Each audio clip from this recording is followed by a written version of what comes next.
So now that we're back in comfy clothes, and uh, let me also put on our Lacey cam for everybody. Yeah, maybe Lacey can explain to me what the hell just happened. She's like, I don't know, I just got a treat. That's all I care about. All right. So let's dig into Behind the Veil then. Yeah,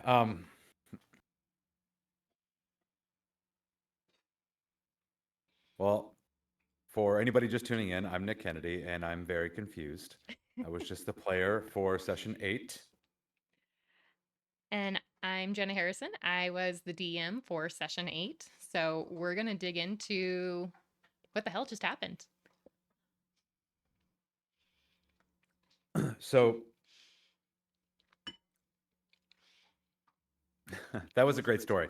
Sessions like this make me feel like I'm bad at playing this game and better at DMing this game. Um, because I, for the life of me, cannot figure out what the hell I was supposed to do or what was going on, which was, I'm sure, intentional, at least a Yeah. little bit.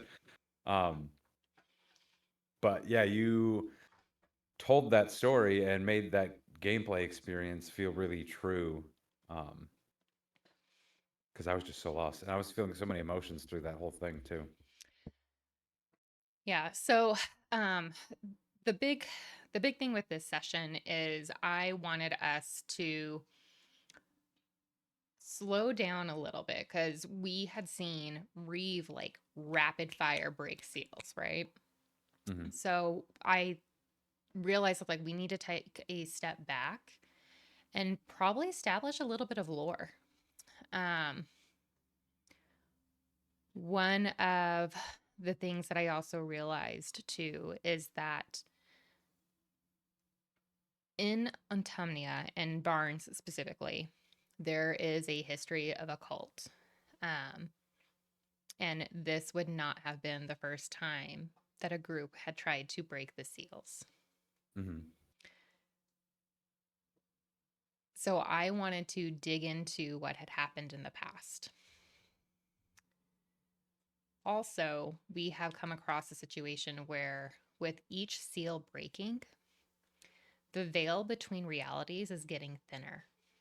And at this point, I was like, how do we show that the veil is getting thinner? How do we show that things are starting to slip through? And that's when I realized that we were about to meet the Hollow Woman. And not Hollow, Hollow, HALLOW, as in something holy. We also found out the Hollow Woman's identity. She is a previous individual who tried to break the seals named Elizabeth Vey, and she failed. Or she may have intentionally sabotaged it. We don't know. But she is like something else now. Yes. Um, and I'm trying to decide. I think it makes sense to kind of get into it now, but Elizabeth is what we call an echo. We've kind of alluded to echoes in the past, with Celine when Quinn encountered her in the mental library drowned Yeah. archive, when Quinn initially fell into the abyss. That is when we first met that echo.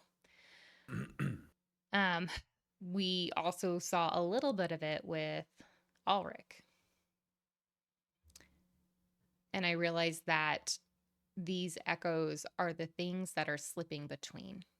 And there are going to be different levels of echoes.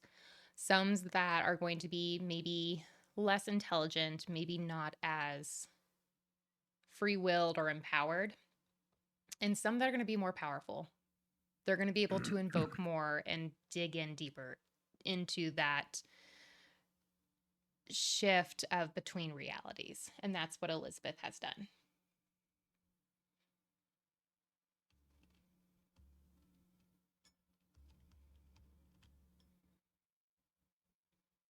So what I'm curious about is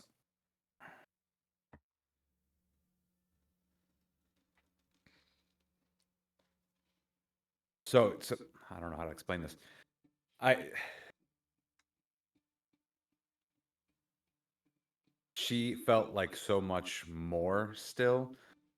This like power that she contains. I like the scene with her appearing while Quinn and Celine were dying and like absorbing Celine's soul.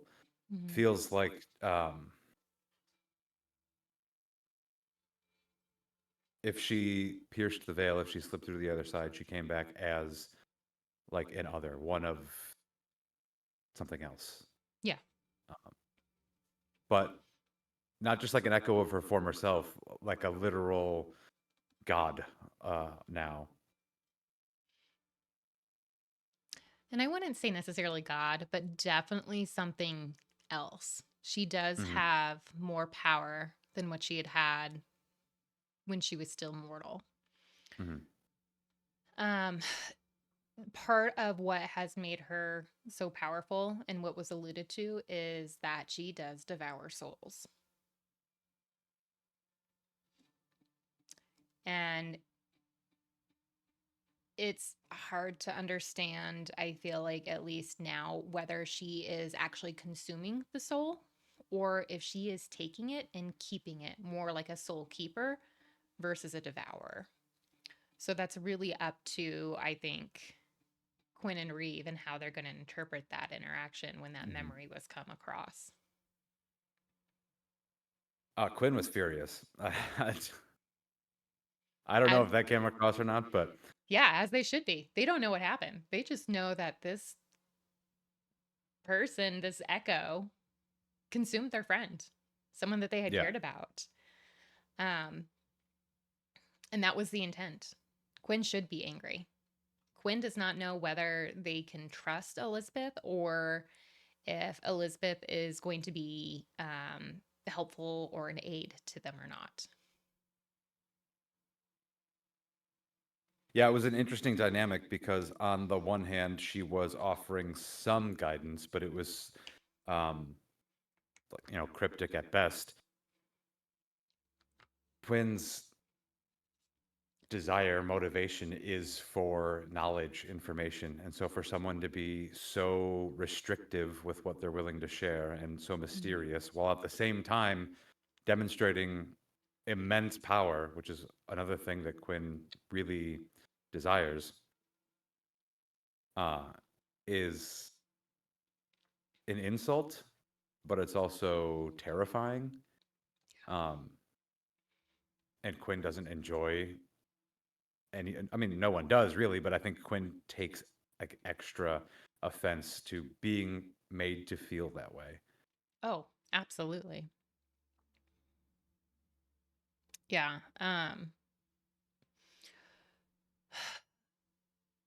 She is very intentionally speaking to Quinn in riddles. Mhm. She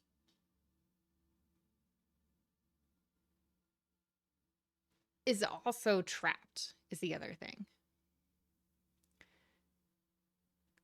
Usually she is trapped behind the veil. And now she's starting to have more physicality, I guess. She's starting to form more of a being present, more material. There we go. Mhm. Because she's able to slip through.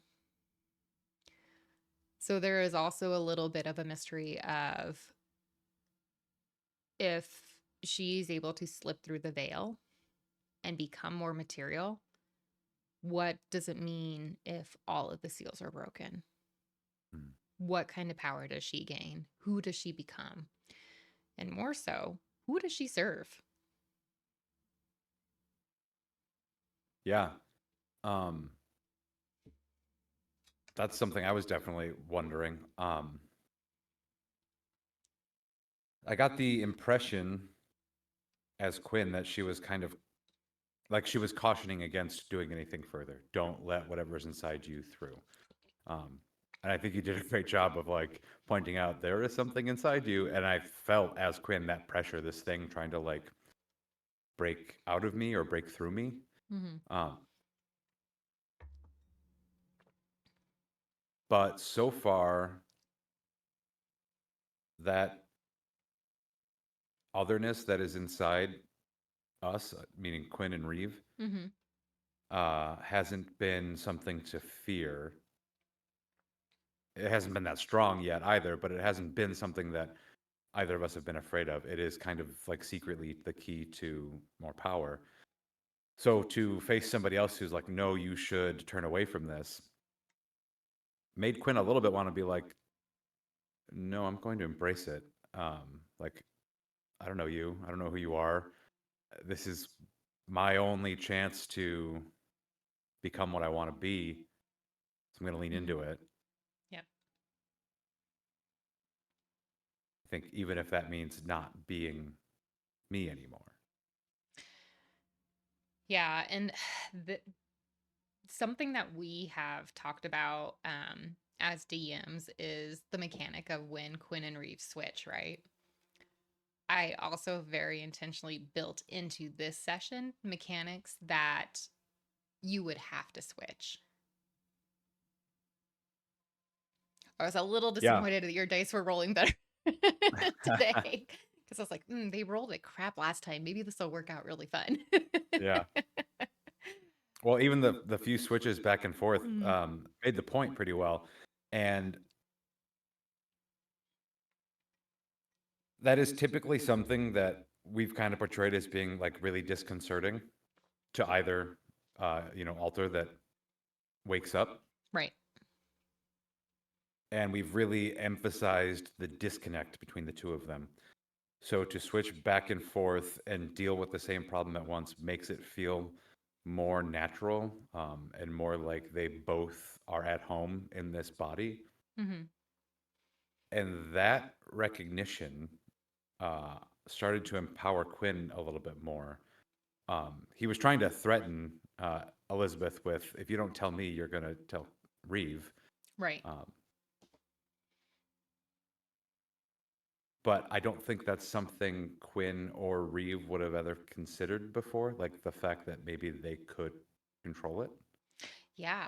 And we haven't discussed this. I don't even know if that's possible, but it suddenly felt like an option to Quinn at the very least. Yeah, and I think that was something that was like also built into the restricted section, right? So the Arcavium Vitorium, this was meant to be someplace that felt like it didn't quite exist in the material plane. Like it was Hmm. something definitely that was else, that was different, that was meant to be maybe pushing the boundaries a little bit. Um, so I really wanted to see how you as the player would handle that.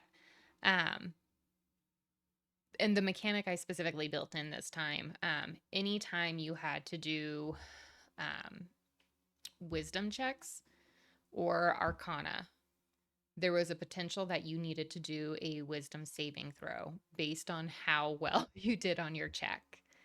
And if you rolled a five or no, a six or below, you would switch. Mm. So I was Hmm. a little like, damn, the dice are not rolling as poorly as they should Yeah, have been. I But started off real strong this time. I'm so glad like that's where they were rolling so well because that mosaic I feel like was so important to get information off of. Hmm. Um and there was so much happening with that as far as clues and keys to the lore and what was happening that I was like, Nick needs to roll well here. And I was really scared for a moment.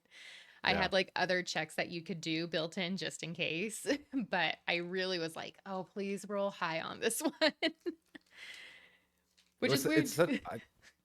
I love that design. It was such a great like physical representation of Mhm. not just the story so far, but what's to come also.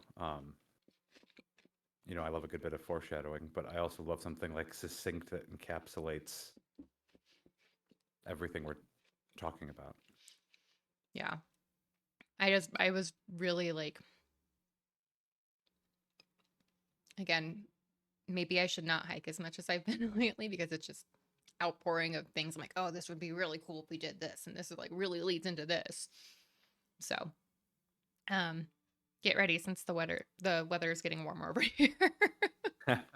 The ideas are going to be getting even wilder. I'm all for it because yeah, this hike inspiration is really working. It's doing something, yo.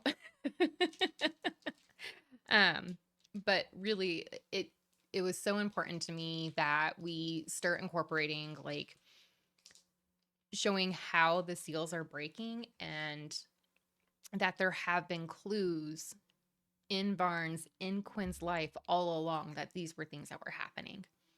Mhm. Um,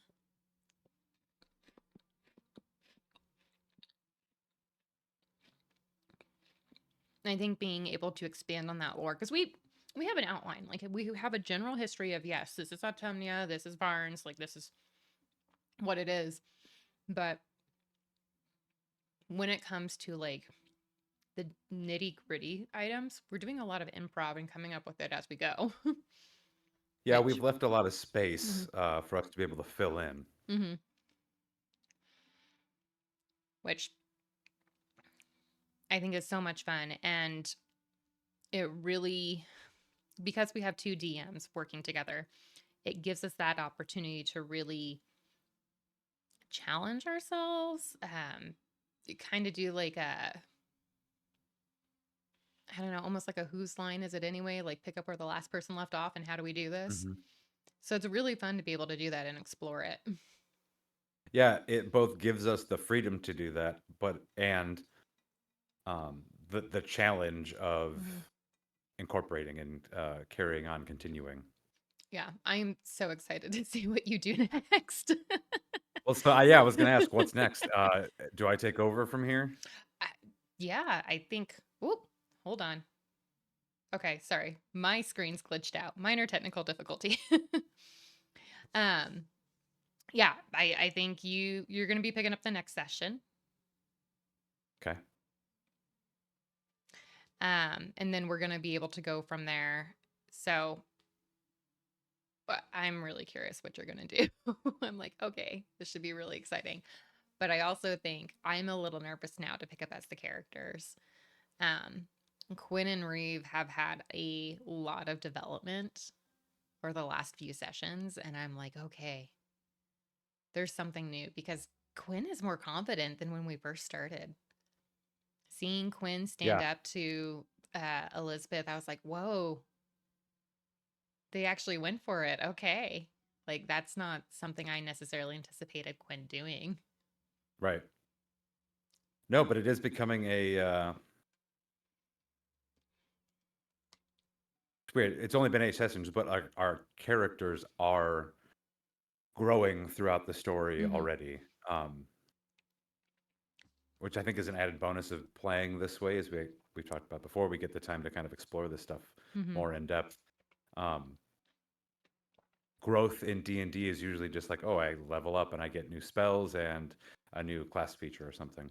Yeah. Um, Behind the scenes, we did level up between sessions Yep. recently, um, but that is not at all really driving the story or related to the character at all, even honestly. It's more of like just giving us the opportunity to take on some more challenging stuff Hmm. without the risk of dying right away, but to like narratively be able to depict our characters as changing, living people. Um, Yeah. I don't know. It's so cool. It's so much more fun. Um, Which we got a really good question. If you follow us on Instagram, I will occasionally post questions on there for you to drop for us so that way we can circle back to them. And one of the questions that we got was How much of the character development that is seen is planned versus discovered in the moment?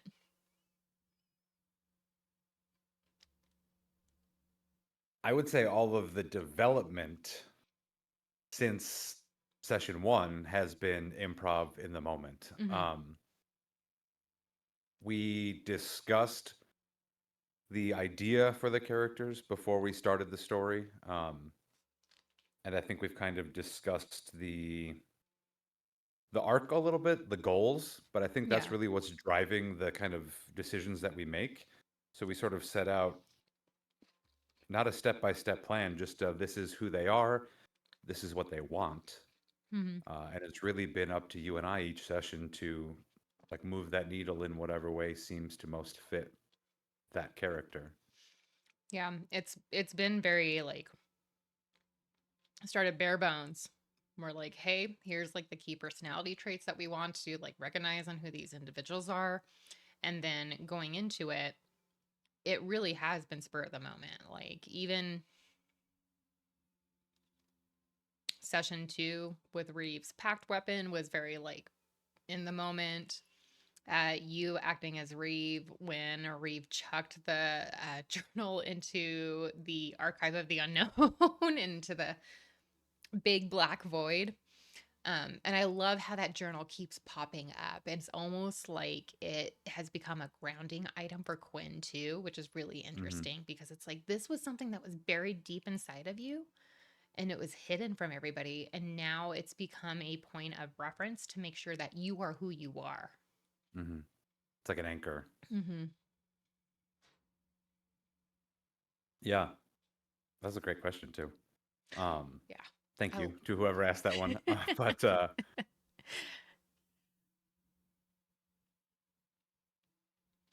But I had some more to say on that subject, but I think it slipped my mind.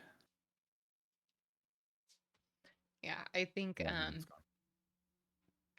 yeah, it just a majority of the development, it really is. It happens in session. We don't go into it going, oh, I want to do this or oh, I want to do that. Like, there might be moments where, like, I know I had like a little bit of an epiphany about who Reeve is, and it was outside a session as far as this is something Reeve would do, specifically Hmm. regarding the monsters. Like, Reeve doesn't run from monsters. Reeve feels like they are a monster or that Hmm. they can at least fight the monster. Yeah, and I do remember we discussed that because I think you told me you had that kind of epiphany. Hmm. Um, but I feel like we are kind of coming to the same conclusions about the characters at more or less the same time. Hmm.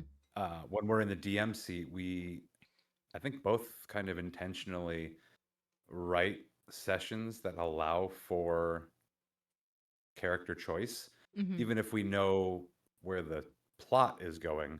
How the who the character is when they arrive there is like really up to the player in every session, Yeah. um, because they don't know where the plot is going for that session, so they're making all of these decisions in character, and that is what's really shaping each character. I have had I don't know, just some really cool experiences already being a player because the situations you have put Quinn and Reeve into have just allowed for so much kind of like emotional exploration. Hmm.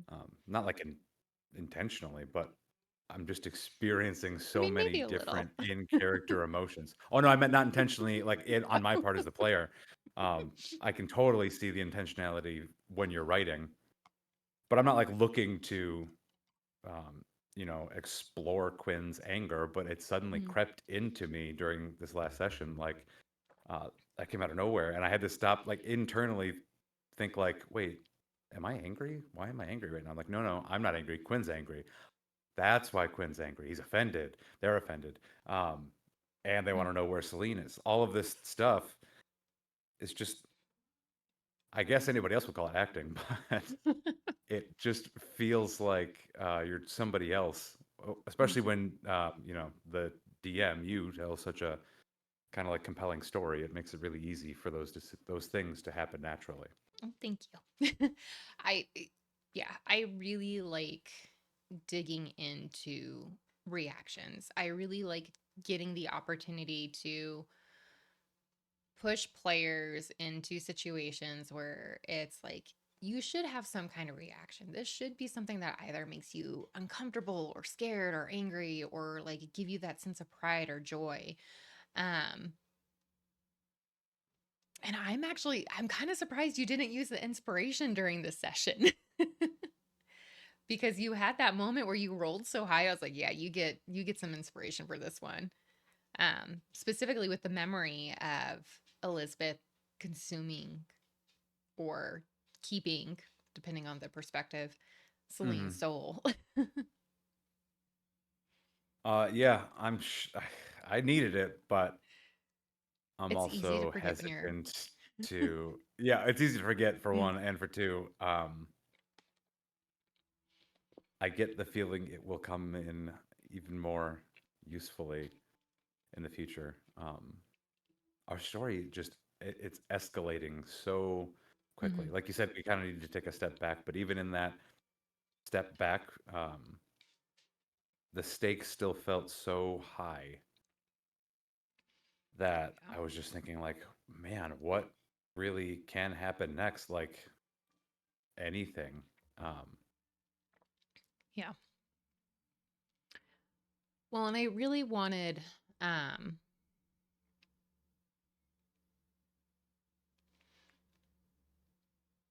I wanted you to experience a little bit of that disconnect from reality. Um, Part of the reason that I built in the mechanic this session specifically for the opportunity to switch so often was because I thought specifically here it was important to highlight how quickly Quinn is starting to shift their perspective and shift their ability to stay grounded. Um, how Reeve really is trying to push through the cracks because it wasn't just like this hunger inside of Quinn and Reeve. It was also Reeve going like, let me have control. Let me be the one that is out. I don't want to be trapped anymore. mm, Um, which is why you kept feeling this hunger and this desire to escape come through when you would have those failed checks. um, it was built in so you got a little bit of information, but you also understood like, hey, there is something else behind you that wants more and mm. that needs more.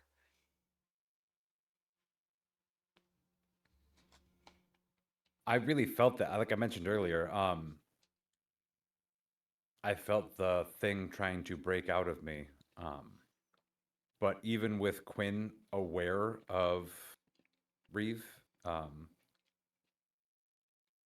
it felt more like the thing that Reeve is attached to trying to come through. Um, Mm-hmm. and that was why I think I asked Elizabeth, like, what's inside me? Because neither of them know, but they are both very aware of it now. Yeah. Something is definitely a stirring. Yeah. Yeah, absolutely. Um, I didn't realize we had gotten some responses. Did we get any other questions? um, I think one of the other questions that I had gotten that I captured was let me see here. Grab my phone. Take my notes. Uh, that one just felt really like opportune for this session because I was like, ooh, Yeah, I don't think they realize what's going on, but this is a great one. right. Um, okay, let me pull up my notes.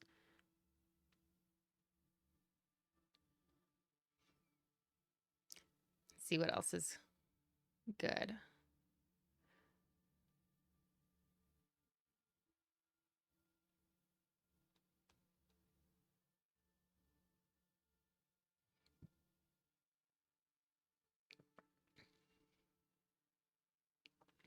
I think one I'm curious while my notes are being perused.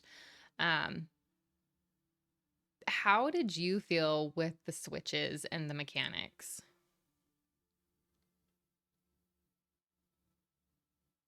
It was surprising at first, but I was really happy about it at the same time. I was like pulling up the character sheet while you were telling me to get it out, and I was like, "Oh man, this is great." As like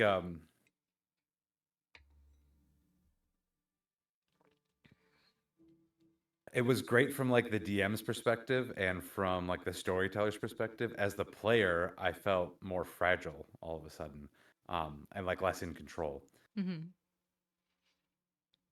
which is why I think I enjoyed it so much because I'm like, oh yeah, this is making it just more interesting. This is throwing what I thought I knew to be true about how I exist in this body out the window, and everything is like the rules are changing now, um, and that really reinforced the idea that um, we're dealing with things beyond our comprehension, and any like I said it before, anything can happen. You can't have any expectations about what's coming up, what's around the corner. Everything is just kind of completely unpredictable. So it really like drove that theme home. Yeah, I really wanted again, there are some things that I do very intentionally. Like I really wanted you to feel that moment of like I don't know who I am anymore. Um and building in the switch was actually really fun because I had to do like some like a deep dive thought on it. I was like, okay, how would this actually work? Like what makes sense? And for me, it was any kind of arcana check that was failed or wisdom check that was failed because that is what wisdom is what our mind is so firmly rooted in. So that made sense to me. I was like, yeah, anything that's wisdom, insight, perception, anything like that, that would make sense as far as like what would trigger that switch. And then with Quinn, as far as the desire for magic, arcana, easy. I didn't think necessarily like history or religion made sense, but Hmm. anytime that they were checking for magic, I was like, oh yeah, they need to switch right here. Or they need to at least pass a save to see if they can or Yeah, can't. be at risk. Hmm. Um, okay, so other questions. Um, what parts of the setting evolved organically from player choices?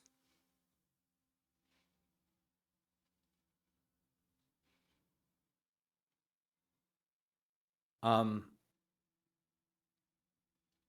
I feel like the setting is changing organically out of our choices. Hmm. We did kind of establish a lot of the like points of interest before Yeah. setting down the path.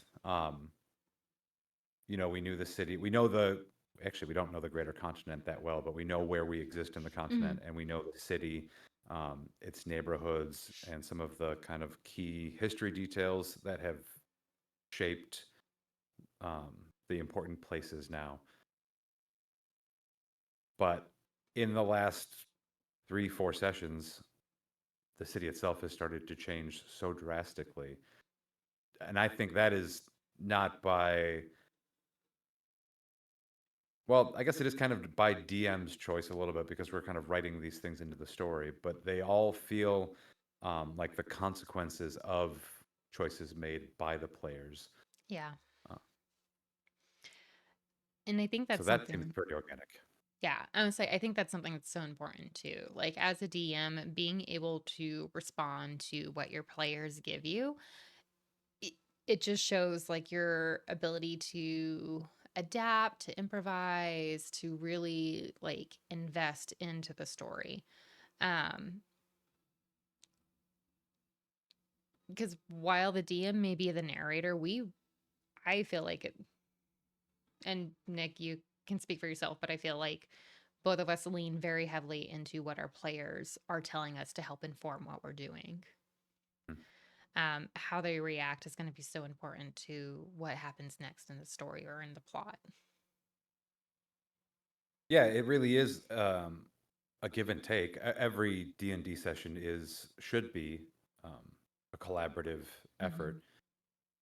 With only the two of us, it's even easier for us to kind of ensure that both of our ideas are heard, both of our questions are answered, um, and those things kind of just flow seamlessly into us playing and shaping the story. Hmm. Um, let's see here.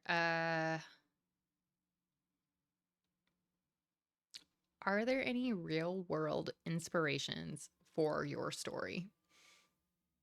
Yes. Um, there's one pretty obvious one that I think a couple of people on Instagram have already caught on to and pointed out. There's a lot of Lovecraftian influence in the story. Hmm. Um, we have specifically discussed, amongst ourselves, wanting to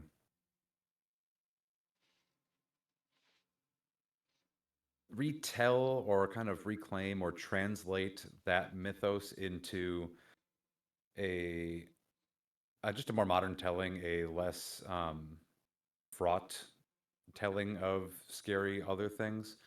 So much of Hmm. Lovecraft's original work was kind of like secretly or not so secretly, just problematic in a lot of ways, Yeah. racist, sexist, you name it. Hmm. There was a lot of bad views in the 20s and 30s, right? And he certainly held some of them. But even some of the cooler aspects or the more exciting, scary stuff that he wrote about was also kind of just like secretly um, covering up like the fear of the other. At the Hmm. time then, the other and change was all of these progressive things that we are so much better for now. So trying to Yeah. separate fear of the other from like societal progress and use fear of the cosmic other, like truly the cosmic other. Um, Hmm. not, oh man, women have rights now. Like that's not what we're not supposed to be afraid of that change. We should be afraid of something breaking our reality and consuming us. So Yeah. separating that kind of like metaphor that he was so adept at using. I think a lot of people still miss the fact. When I started reading Lovecraft years ago, I didn't fully grasp like um, the depth of the fear and the depth of the um, like I don't want to say hatred, but I think it is kind of like a hatred of the Yeah. other in their world, in their everyday world. I didn't catch on to that at first.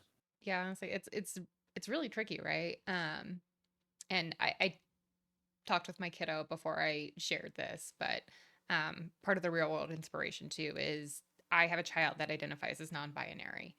And when we started talking about doing this together and playing the same character, that kind of clicked for me that I was like, oh, this would make sense to pull into the story since, I mean, both you and I are very, like,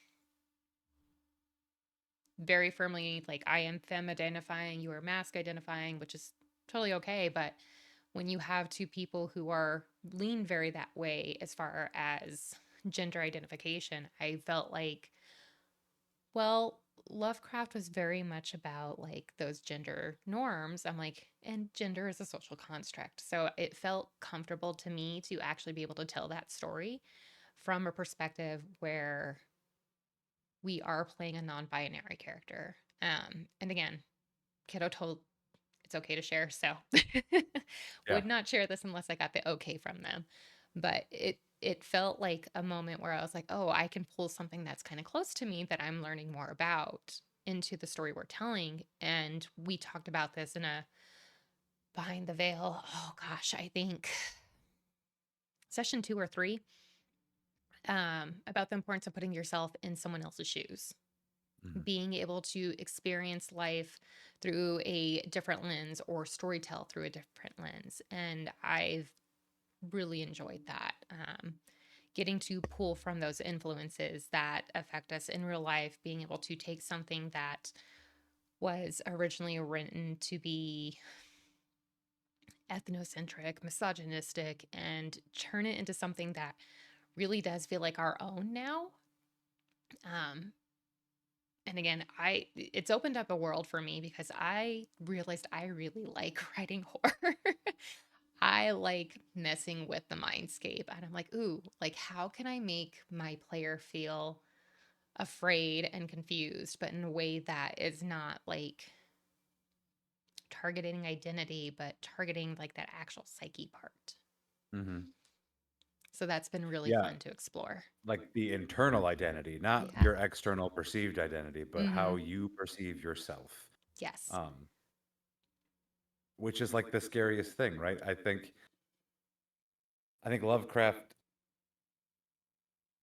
through maybe the nature of his times, missed the opportunity to explore some of the scariest stories he could have told, which is like the facing of the self, Yeah. and what that really means. Not to say he didn't write scary stuff, of course he did, but yeah, I think there's a lot more to be said by like kind of facing your own horrors than just what else is out there.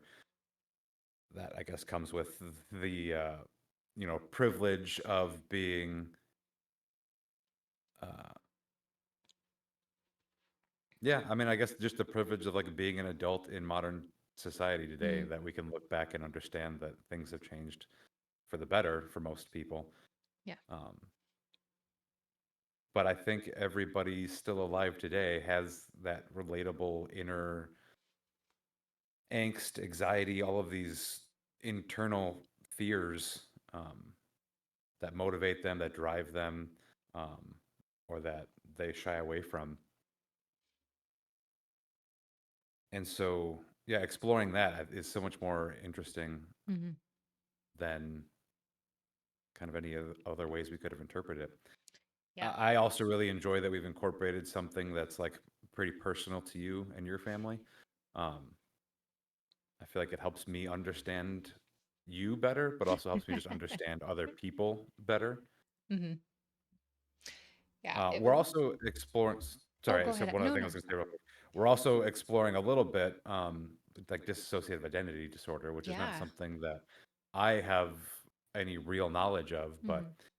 um, it is another kind of thing that like we loosely base this on, and it's more of an eye-opening experience for me than it is like um, material inspiration. You know what I mean? Because I don't have Yeah. anything to draw on, so thinking about it and exploring it has been more of a learning experience. Yeah. And I really love that. I mean, my experience with dissociative identity disorder, it primarily comes from when I was working as a social worker and within the psych field. I did have a client that experienced it. So seeing that shift, it was very interesting. Um, but also understanding that there is something to be said about learning how to navigate and adapt to your own mental scape. And what does that look like? I think it builds so much empathy for individuals who do struggle with that, as well as understanding like this is not something that just happens on a whim. It's not just like sudden kind of thing, there is usually something that brings it out. There is some kind of, and it not always trauma, but usually there is some kind of life experience Hmm. that causes this, and understanding that everyone is going to walk their own path and experience life in their own way, and having that empathy to understand how someone may react to a situation, that there are different perspectives that you get to see and you get to learn from. I think has been something that's been very interesting about diving into Quinn and Reeves' psyche. Um, and with our characters, I mean, this was triggered by trauma, Hmm. which I think is fair to say. But I also think there is something to be said about learning how to handle trauma and how to adapt to it. And I think one of the things that's very relatable to Quinn is that not all of us are comfortable sharing when we have gone through something that is hard or difficult to digest, or that we maybe feel alone in. So it's not something that's going to come natural to say, to Marin, who's probably the closest person to Quinn, but Quinn definitely keeps them like arm's length. Hmm. Um, like I went through something and I'm going through this thing now, but they can't share it because they don't know how. Hmm. Um, I think it's important to tell that story too. Sometimes it is Yeah, okay to not be okay. yeah. I think something that I maybe have unconsciously done so far is shown that a like you don't choose this, right? You don't choose the life that you're dealt. People with DID don't choose to have it. Mm-hmm. Um, the same thing can honestly even be said for gender, right? Like Mm-hmm. you don't choose to feel about who you are. Like you just are. You didn't wake up one day and decide that. It has been in you, and you are maybe choosing to acknowledge it openly, Right. but that feeling wasn't a choice. Yeah. And I think I that's think so the important. second, well, I was going to say, I think the second important thing that I think we've kind of accidentally shown um, is that those are not things that need to be fixed. Um, Marin is there to help and support, and is trying to guide and protect Quinn and Reeve through their rough transitions and whatnot. But at no point is Marin ever, I need to fix you. It's, I want to help you, I want to support you, I want to protect you and be there for you. But no one is saying that they're broken. No one is saying that they need to be fixed. They are not, I think, even saying, other than, dealing with the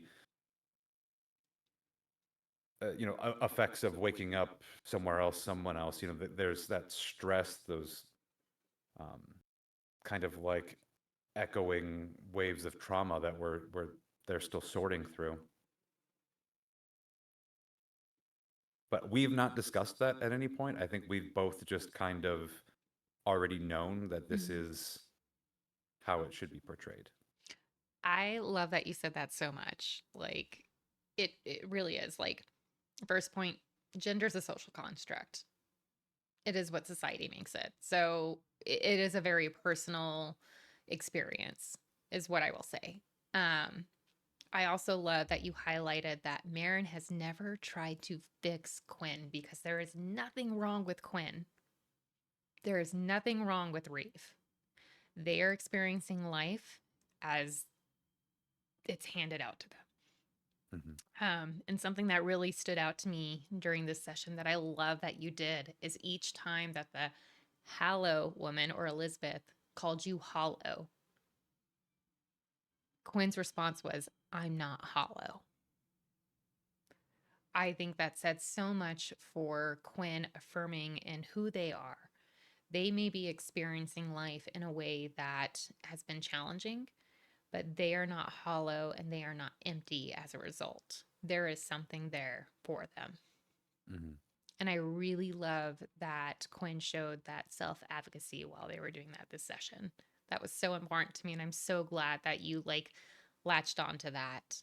So that was really sitting in the DMC. I was like, fuck yes. I I think, like you said earlier, there is that growing um, spark of self confidence, that growing Yeah. spark of inner strength, um, which is surprising to me, to be honest. I wasn't expecting to respond or feel that way as Quinn. Excuse me, but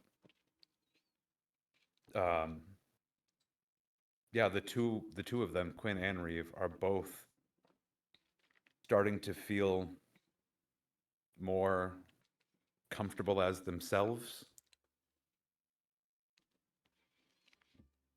and I think are maybe even starting to realize that they can rely on the other a little bit. Yeah.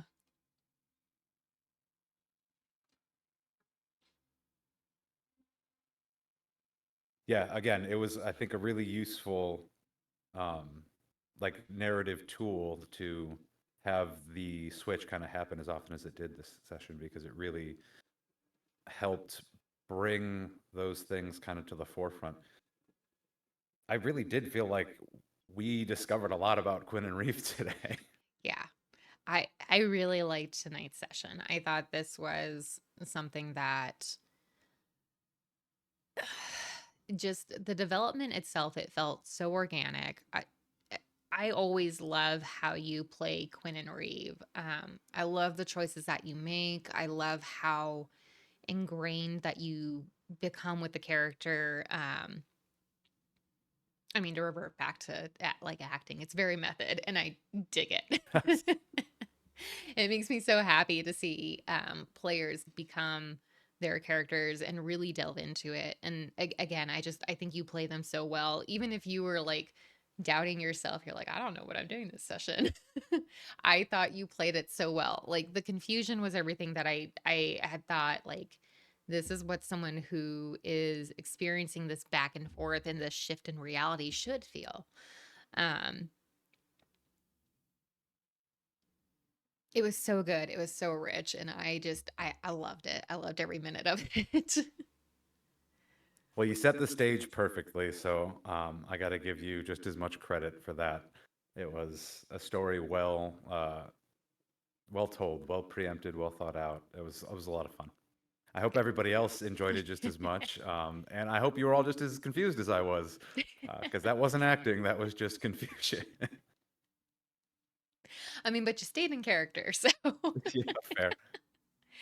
um I think this leads to another really good question is like if we experience a moment where that boundary between Quinn and Reeve feels especially unstable.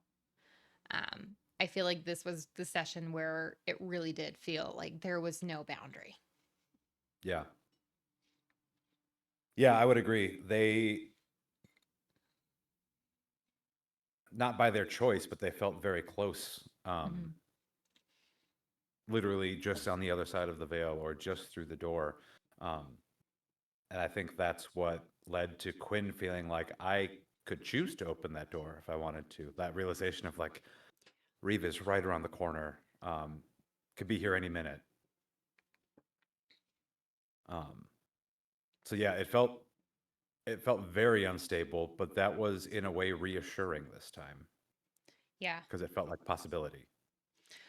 Yeah, it did, didn't it? That was something I hadn't expected. I thought it was going to lead to more of a feeling of a descent of madness, but Hmm. it felt like Quinn actually leaned more on Reeve than they had in the past. Um, and that they weren't trying to draw that boundary as much. I find it funny that you say I enjoy and find it funny that you say you expected it to feel more like a descent into madness, because I think it still did, Mhm. but I think they are both comfortable with that. Ooh, which is kind of creepy when you think about Yes. it.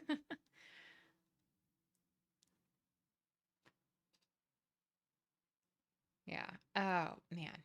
Um, I think the other really good question we got was if there is any foreshadowing of what's to come.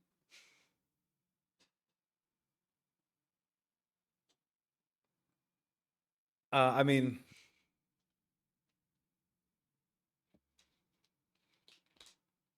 so I think your mosaic, like I mentioned earlier, does a great job of showing the story where it's been so far and possibly where it's leading. Um,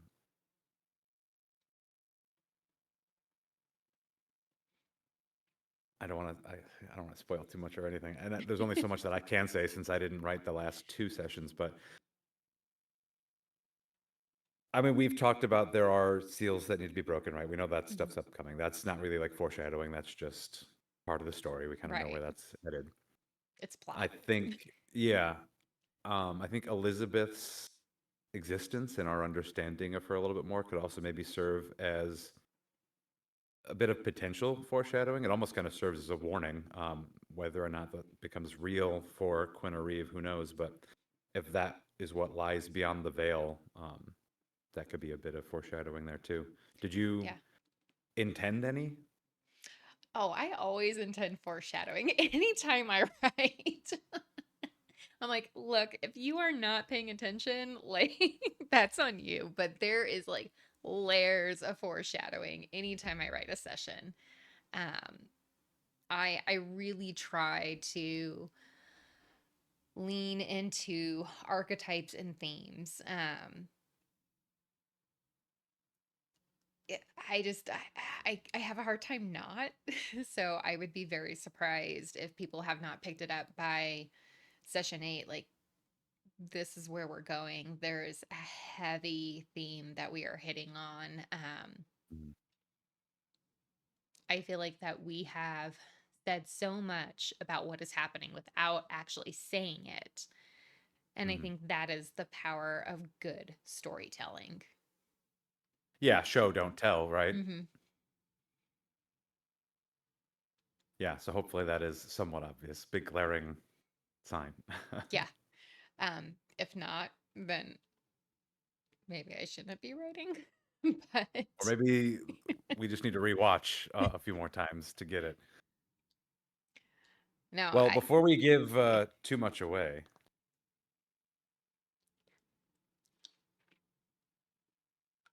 I mean, I would love to go down the foreshadowing rabbit hole, Oh yeah. but I literally don't want to spoil anything for anybody if they haven't fully caught on to it yet. Um, but also, I might need you to spoil some stuff for me off camera. Yeah, I think we need to. We need to have a talk. Yeah, This is not the bad. We need to talk. This is the good. right. We need to talk. This is the fun behind the scenes we need to talk. Yeah. Well, if we get any more questions, I think we will do our best to continue to Mhm, answer those in future Behind the Veil. So please keep sending us whatever's on your mind, comments, mhm, questions, whatever you've got. Um, let us know if you're okay with us shouting you out. We will. mhm. Uh, and thank you all just for kind of following along and joining us behind the veil. All right. Well, thanks everyone. We'll see you next time. See you when we're someone else.